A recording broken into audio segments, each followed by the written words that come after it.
Você está com a Bíblia aberta aí, João capítulo 8, a partir do verso 2, onde nós falamos sobre o encontro de Jesus com aquela mulher chamada mulher adúltera. Ele disse para aquela mulher: eu não te condeno, vá e não peques mais. E ele estava dizendo que ela precisava de perdão, mas ela precisava também de transformação de vida. E depois disso, começa um debate entre os fariseus e Jesus. E todo o capítulo 8, depois da história dessa mulher, está se travando um debate.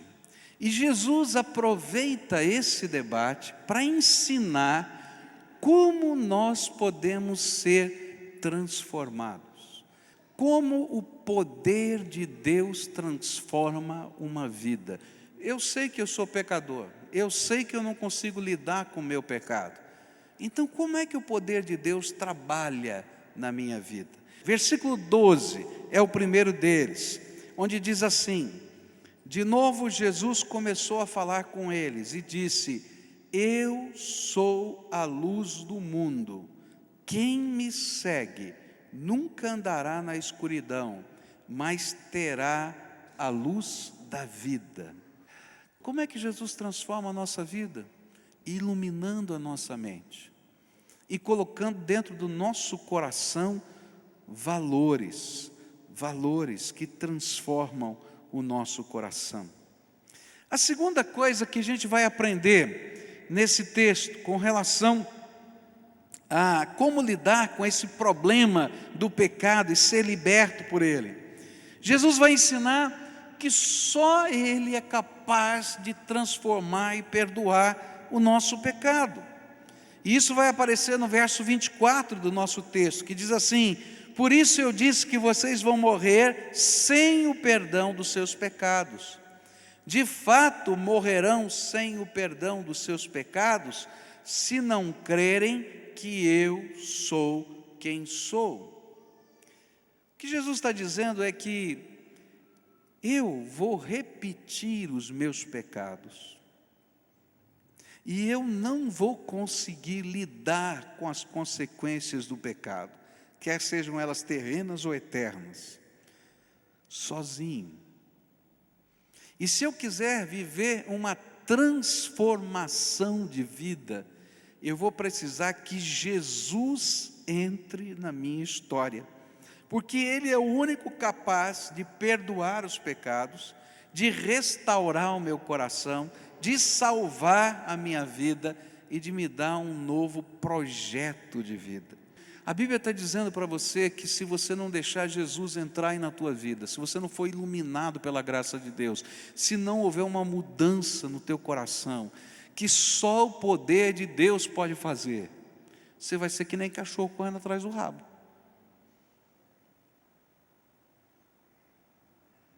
É estranho isso, mas Jesus estava dizendo para aqueles líderes judeus: vocês não conseguem lidar com as coisas que estão dentro do seu coração, e vocês precisam de uma intervenção daquele que veio do céu para abençoar a tua vida.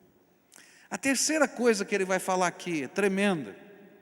Ele vai ensinar para a gente que para a gente poder ser iluminado, ser perdoado, a gente vai ter que viver duas faces da mesma moeda da fé. Como se a fé fosse uma moeda, ela tem duas faces. A primeira face é crer em Jesus. E a segunda face é se comprometer e obedecer a Jesus.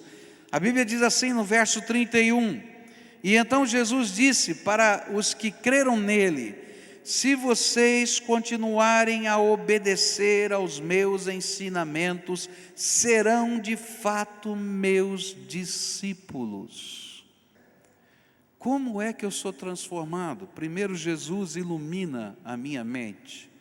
Depois, Ele perdoa os meus pecados e me ensina valores novos. E se eu me comprometer com Ele, com esses valores, eu vou começar a dar os passos de fé. Eu diria que esta é a minha parte na obra da transformação. Mas Jesus vai começar a dizer para a gente agora o que vai acontecer do outro lado. Quando eu começo a dar esses passos de fé, o céu começa a se movimentar a meu favor. E algumas coisas tremendas de Deus começam a acontecer no mundo espiritual a favor da minha vida. E Jesus continua a explicar isso no capítulo 8 do livro de João. E ele vai dizer assim: e conhecereis a verdade, e a verdade vos libertará. Verso 32 do nosso texto. E conhecereis a verdade, e a verdade vos libertará. O pecado é uma doença. O pecado, em alguns casos, é um vício. O pecado é o fruto de uma personalidade deteriorada. E como alguém pode ser liberto? Como é que essa verdade de Deus começa a trabalhar na minha vida? E aí a Bíblia vai nos explicar como isso vai acontecer, como é que vem agora o poder de Deus atuando na minha vida. Primeira coisa que vai acontecer, que a Bíblia vai ensinar para a gente, é que a nossa cegueira espiritual vai ser curada. E nós vamos ser livres daquele que Jesus chamou de o pai da mentira, nesse mesmo texto. Muitos de nós cremos que não podemos mudar. E alguns até acreditam que foram feitos desse mesmo jeito, todo quebrado. E por isso desistem de buscar transformação, porque dizem, não funciona, eu sou assim, não tem jeito. Mas quando a luz de Jesus entra na nossa vida, a perspectiva do céu passa a nos dar nossas novas possibilidades em Cristo Jesus. Satanás é tremendamente ardiloso. Ele chega para você e diz, olha, não tem jeito, você está perdido. Não dá, você é assim. Você não consegue controlar esses impulsos. Você não consegue resolver essa questão. Você, olha, é assim, tem que se conformar. É assim que você é. E aí vem a graça de Deus e pega esses raciocínios mentirosos e começa a quebrar esses raciocínios mentirosos na nossa vida. Um dos preletores no mundo mais conhecidos, que trabalha com a questão de restauração de pessoas que acreditavam que a homossexualidade era um terceiro sexo. Esse homem um dia teve uma experiência tremenda com Deus. Ele estava buscando a face de Deus, ele estava tentando se encontrar com Deus, mas ele tinha uma luta interior muito grande com a sua sexualidade. Ele era um travesti, ele se vestia de mulher, ele se considerava mulher, estava considerando fazer uma operação para extirpar o seu pênis. E um dia ele está tomando banho, mas ele está nesse processo, buscando a face de Deus e tentando se entender. E ele então passa a mão no espelho, e aquele vapor do espelho estava lá encobrindo a visão. Ele passa a mão do espelho, e nessa hora ele é visitado pelo Espírito Santo de Deus. E o Espírito Santo de Deus diz, Roger, o que você está vendo no espelho? E ele começa a dizer, estou me vendo no espelho. Não, o que você está vendo no espelho? Não, sei lá, estou me vendo aqui, estou precisando fazer isso, aquilo. Não, o que você está vendo, Roger? Até que ele olhou o seu corpo todo e disse, eu estou vendo um homem. E aí o Espírito Santo falou para ele assim, fui eu que te fiz assim, e eu posso te fazer sentir-se assim. E Deus começou a quebrar um raciocínio, um sofisma, uma mentira, uma ideologia que estava dentro da sua mente e do seu coração. E é isso que diz a palavra de Deus. Quando a verdade de Deus entra na nossa vida, nossos olhos são iluminados e a gente começa a perceber a perspectiva de Deus na nossa vida. 2 Coríntios 10, versículos 4 e 5 diz assim, as armas que usamos na nossa luta não são do mundo, são armas poderosas de Deus, capazes de destruir fortalezas, e assim destruímos ideias falsas, e também todo orgulho humano que não deixa que as pessoas conheçam a Deus, e dominamos todo pensamento humano e fazemos com que ele obedeça a Cristo. Queridos, tem muita coisa acontecendo na tua vida, porque você não apenas não enxerga os buracos que estão na frente da tua jornada, como você está acreditando em algumas mentiras que o diabo tem colocado na sua mente. Mentiras de que você pode resolver o problema dessa ou daquela maneira, que tem um jeitinho para fazer isso, para fazer aquilo, ou você está perseguindo alguns objetivos que são completamente vazios de qualquer valor, destituídos de qualquer profundidade para a vida. E quando a gente começa a buscar o Senhor Jesus, a gente deixa Ele perdoar os nossos pecados, e a gente se compromete com os valores dEle, sabe o que acontece? Esse raciocínio mentiroso é levado cativo, preso pelo Espírito Santo, até a presença de Deus, de uma maneira poderosa, e aquele raciocínio que antes nos prendia, se desvanece no poder da glória de Deus, e começa uma obra libertadora de Jesus na nossa vida, e a gente começa a acreditar, é verdade, talvez eu sozinho não possa consertar isso ou aquilo, mas Jesus pode me dar a graça, e alguma coisa vai mudar na minha vida, e eu começo a crer que algo novo de Deus pode acontecer na minha vida, e eu começo a crer que uma intervenção de Deus pode vir na minha casa, e eu começo a crer que eu posso seguir o jeito de Deus, e mesmo que todo mundo diga que não funcione o jeito de Deus, eu sei que Deus não é mentiroso, Ele vai fazer funcionar. Mas não para aí. Alguns não conseguem se libertar dos seus pecados porque estão dominados e escravizados pelo poder de Satanás.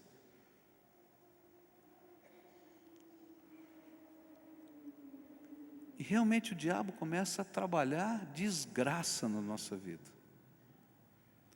Mas Jesus entra na nossa vida, e sabe o que Ele faz? Ele aprisiona aquele que estava nos aprisionando antes. Olha só o que a Bíblia diz, Jesus disse isso em Lucas 11, versículos 20 a 22. Na verdade, é pelo poder de Deus que eu expulso demônios, e isso prova que o reino de Deus já chegou até vocês. E quando um homem forte e bem armado guarda a sua própria casa, tudo o que ele tem está seguro. Mas quando um homem mais forte o ataca e vence, leva todas as armas em que o outro confiava e reparte tudo o que tomou dele. E Jesus estava falando de como funciona essa libertação. Tem lá um homem forte, tem lá nessa figura, nessa metáfora, alguém aprisionando e mostrando as armas. Mas quando Jesus entra, Ele vai lá e aprisiona e leva embora as armas e a liberdade espiritual. Tem coisas que estão acontecendo no mundo espiritual que você não conhece. Mas quando Jesus entra na nossa vida, não importa. Aquele que é mais poderoso vai lá e tira as armas. Ele começa na nossa mente. Porque às vezes a prisão de Satanás é uma mentira que está dentro da tua mente, que precisa ser levada cativa ao céu. Mas outras vezes ele precisa de uma intervenção poderosa. E essa é a parte divina da libertação e da transformação. Eu dou os passos de fé que eu posso dar. Eu quero ser iluminado por Jesus, eu creio nele, eu me comprometo com ele, eu dou passos. E aí o céu começa a se movimentar, e a graça de Deus vem sobre a minha vida, e essa graça é tremenda.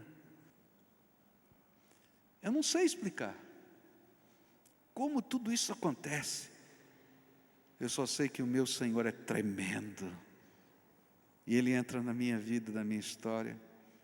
Sabe qual é o lado divino ainda dessa história? É que a nossa natureza humana, carnal, é agora, por causa da presença do Espírito Santo dentro do nosso coração, confrontada por uma nova natureza espiritual que começa a acontecer dentro da nossa vida. Tinha um lado da minha vida, da sua vida, antes de Jesus ser o Senhor da minha vida, que estava morto. Eu sou corpo, mas eu tenho uma alma que são a minha vontade, as minhas emoções, e eu tenho a possibilidade de ter um espírito vivificado. Meu corpo e a minha alma estão vivendo aqui nessa vida, mas às vezes o meu espírito está mortificado, e eu não consigo ouvir a Deus, eu não consigo sentir a presença de Deus, eu não consigo perceber a glória de Deus, eu não consigo entender essas coisas das dinâmicas espirituais. Mas pela fé eu recebo Jesus como Senhor da minha vida. Eu creio nele, eu me comprometo com os seus valores. E aí acontece um milagre de Deus. Não somente a transformação da minha mente e a libertação da opressão de Satanás, mas o Espírito de Deus vem habitar dentro do meu coração.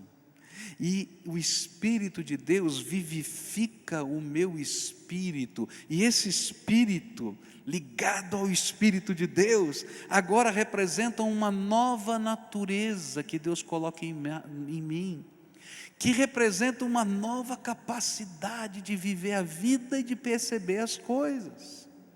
Olha só o que a Bíblia diz no livro de Romanos, no capítulo 8, diz assim: porque as pessoas que vivem de acordo com a natureza humana têm a sua mente controlada por essa mesma natureza, mas as que vivem de acordo com o Espírito de Deus têm a sua mente controlada pelo Espírito.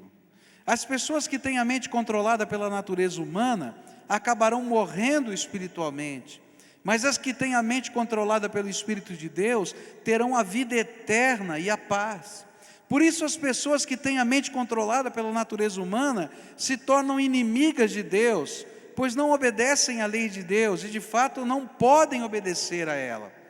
Mas as pessoas que vivem de acordo com a sua natureza humana não podem agradar a Deus. Vocês, porém, não vivem como manda a natureza humana, mas como o Espírito de Deus quer, se é que o Espírito de Deus vive realmente em vocês. Porque quem não tem o Espírito de Cristo não pertence a Ele. Que coisa tremenda! E aí vem uma infusão de poder de Deus na nossa vida, porque o Espírito de Deus começa a habitar dentro da nossa vida. Vai haver conflito, porque a tua natureza humana vai continuar falando, mas a tua natureza espiritual vai estar em conflito, e você vai ter que se apegar na palavra de Deus, no projeto de Deus para a tua vida, e deixar que o Senhor controle o teu dia a dia. Jesus aproveitou aquele momento tão estranho, de uma mulher pega em adultério, e que as pessoas diziam, vão apedrejá-la. E ele disse, olha, todos nós somos pecadores, e precisamos de uma intervenção poderosa de Deus. E depois na discussão com os fariseus, todo o capítulo 8 até o verso 50 e tanto, lá não me lembro agora, ele vai discutindo com eles, dizendo, como Ele pode nos libertar? Sabe como? É quando eu busco Jesus pela fé, crendo que Ele é poderoso para transformar a minha vida. Permito que Ele ilumine a minha mente. Me comprometo com Ele, com a sua palavra e com seus valores. Esses são os meus passos de fé. E então, o mundo espiritual começa a agir. E o Espírito de Deus vai primeiro pegar todas as mentiras que o pai da mentira semeou na nossa mente sobre eu, sobre a minha vida, sobre o meu futuro, sobre o que eu posso, o que eu não posso. E ele vai levar em cativo, preso, até a presença de Deus. E a glória de Deus vai fazer desvanecer essas mentiras. E aí você vai começar a enxergar as possibilidades de Deus na tua vida. Deus tem mais coisa para fazer na tua vida. Deus tem uma bênção para derramar para você. Deus tem alguma coisa nova para fazer sobre você, sobre a tua história. E Ele começa, às vezes a gente não consegue entender isso, mas Deus vai lá e começa a levar lá para cima, na presença dEle, Ele começa a abençoar-nos assim. Mas Ele não para aí. Tudo quanto o inimigo colocou de algema de prisão, vem o Senhor com o seu poder, arranca aquelas algemas e aprisiona aquele que nos aprisionava, porque Ele é poderoso para fazer isso. E Ele continua trabalhando na nossa vida, e Ele transforma a nossa vida agora, de pessoas que antes não conseguiam compreender a vontade de Deus e viver a vontade de Deus, em pessoas que dia a dia vão se tornando amigos íntimos do Todo-Poderoso.